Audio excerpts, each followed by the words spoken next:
Hello and welcome to the channel. I'm Jay, and it's that time of the month again where I'm going to recap some of the new things I've added to my games collection this month. I've got quite a few this month. Gone a little bit crazy, I'm not going to lie. Had a few trips to CEX, a little bit of eBay, and I'll talk about Vinted at the end. But I've also picked up a couple of things that perhaps aren't part of a game collection, but they're nerdy and nostalgic for me.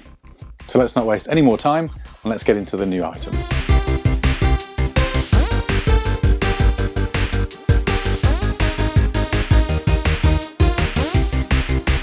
First on the list is this little beauty. This is the Austin Powers 25-year anniversary trilogy collection. Yeah, baby! Yeah. This was a weird one. I was in CEX when I spotted this, and I don't normally buy Blu-rays or DVDs, but as everyone's kind of getting into this idea of digital becoming a bit of an issue, rising prices with the likes of Netflix or Disney Plus, and then the lack of availability of some of your favourite movies on those services, I saw this and thought, maybe I'll start adding a few of the choice pieces to my collection, just the films that I really care about. And as a kid, I loved Austin Powers. I know by modern standards, there's some non-PC jokes in there now, and it is what it is. It's a product of its era, but there's a lot of fun to be had in the Austin Powers movies. I did look at this originally in CEX, and when I first spotted it, I'll just try and get it out of its box, it was just this on the shelf, just the game case, the movie case. And it was £30, and I thought, why is that so expensive? Surely they've got that marked up wrong. And I went on eBay, and sure enough, these things, all boxed and kind of with everything that comes with it, are shipping for £50–60. So actually not a bad deal really in the end. In there you've got kind of a little book that sort of celebrates the Austin Powers collection, and as well as some cards from the movie and some images, as well as of course the trilogy of films. So I had to add that to the collection. I know it's not strictly games, but let's get that out of the way straight from the start. The next thing I added were, again, not gaming, but gaming adjacent. And I mentioned these in my Wipeout Fusion video if you watched that one last week. And it's these two. So these are two soundtracks from the Wipeout games. You've got the original Wipeout on the PS1 and then Wipeout 2097. Now, I don't actually own the games yet. I'm on the lookout for them in good condition. They're quite hard to find, especially if you don't want the platinums, and I tend to avoid platinums for my collection. No particular reason, I just like to have the original printed discs and all that kind of good stuff. But I had to pick these up. I watched, I mentioned in that video, I watched a video on NoClip's YouTube channel. They did a documentary all about the music of Wipeout, and it was absolutely brilliant. And I just was compelled to pick them up. Again, I don't really play CDs. These will probably end up on a shelf. But some of the music on here is fantastic. So you've got the likes of Left Field, the Chemical Brothers, Orbital, Prodigy, Manic Street Preachers, just to name a few. So if you haven't heard those before or checked them out, then I would recommend it. I think I paid about £25 for those in total. I think one was 15 and the other was a tenner, so not too bad really. Then we get into the games finally. And I was very late to the party when it comes to Game and their most recent sale. So for those who don't know, here in the UK, Game have recently been selling off all of their pre-owned games at 50% off, flat rate sale across absolutely everything. And I think a lot of game collectors like me, who are perhaps a bit more switched on or had more free time, were straight in there and hoovered up some of the best deals. It turns out the reason for this is that Game are apparently now part of Sports Direct. Didn't realise that had happened, and they've started opening up these mini games within Sports Direct. Now those particular retail outlets apparently use Sports Direct's till system, whereas the original game store still use the original game infrastructure, and apparently they're all moving over. So for some reason, having all these pre-owned games is an issue, so they're selling them all off. Whether that means they're out of the pre-owned game altogether, or whether they are going to get back into it afterwards, I don't really understand. It does seem a slightly strange move, but either way, Game have gotten rid of their pre-owned games. And I picked up a few, nothing really crazy, so I'll just take you through them. So I got Jedi Survivor on the Xbox One. I still haven't finished the first one, Fallen Order, but for, I think this was £10, I felt like that was a no-brainer.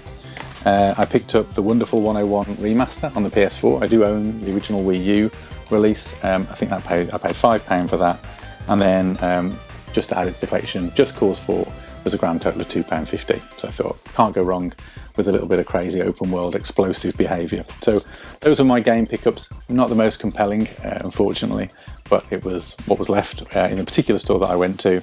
And to be honest, looking them up online, I did get decent prices on them, but they weren't crazy underpriced in terms of what you might pay for them second hand anyway. So then I picked a couple up from Amazon. Wow, game hunting on Amazon. Not really.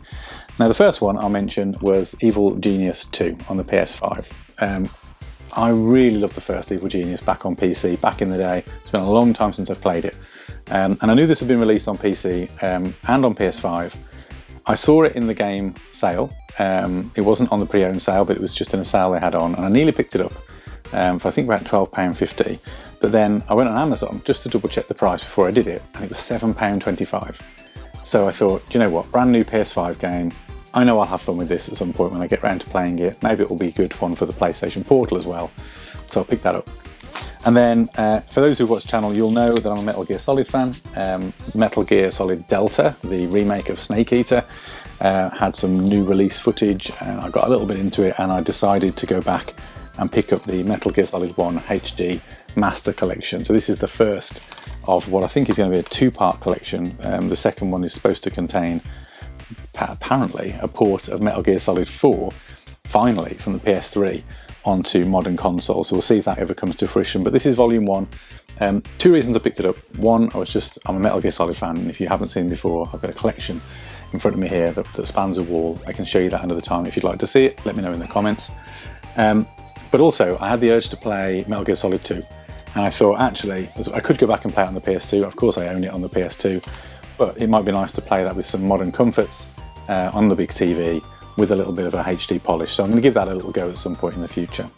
So those are my Amazon pickups, Evil Genius 2 and Metal Gear Solid Volume 1. Then we get into a stack from CEX. It's quite a hefty stack. That's what she said.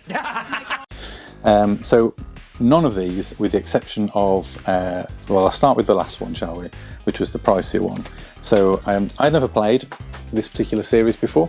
I don't know if you guys are familiar with it. Let me know in the comments if this was a good purchase or not. I've heard good things about it, and that is the Mafia Trilogy.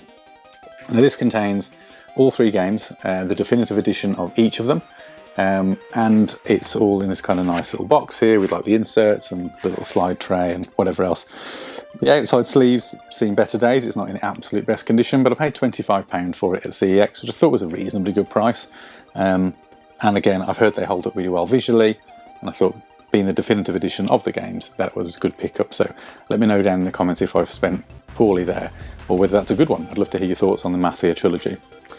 Everything else then from this stack cost between £3 and £6. So I thought a pretty good sort of setup.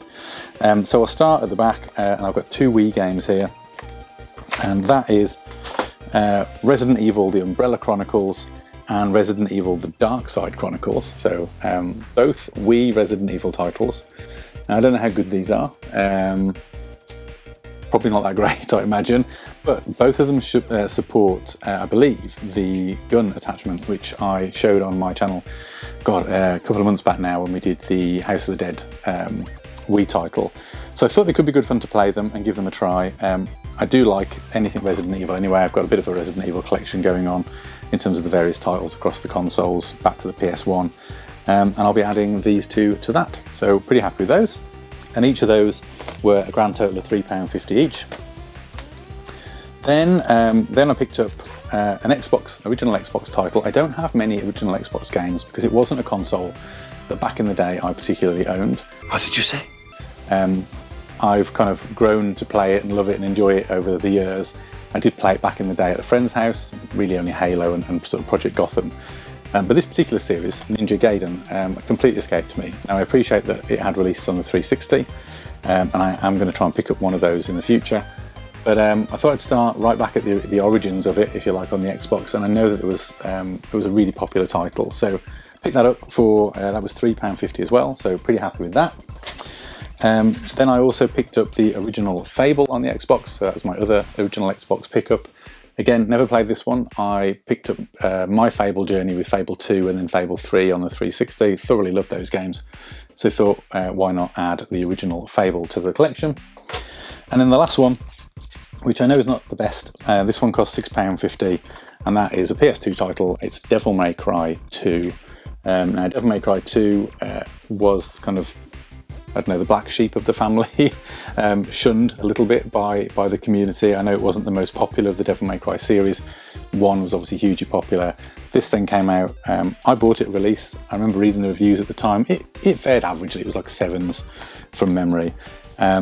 And I played it all the way through, did complete it as a fan, but I was a little disappointed with it. And then, of course, the game series hit its stride again with 3 and the games that followed. But I thought I've got to add that to the collection anyway, and I hadn't got it more recently, so I picked that up for £6.50. And that was my haul for this month.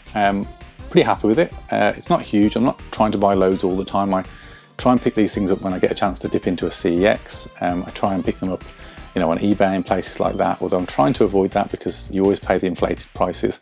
And although I'm not trying to catch anybody out and kind of underpay anyone, it is nice to pick up a deal or a bargain here or there, or a little bundle if you can.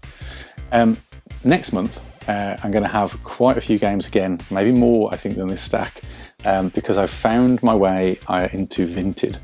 Now, for those who don't know, and I assume this is more than a UK app, but Vinted is an app on iOS and Android that basically allows you to very easily, it's kind of early days eBay, very easily list items, quick and simple, none of the extra garbage that kind of eBay makes you do now.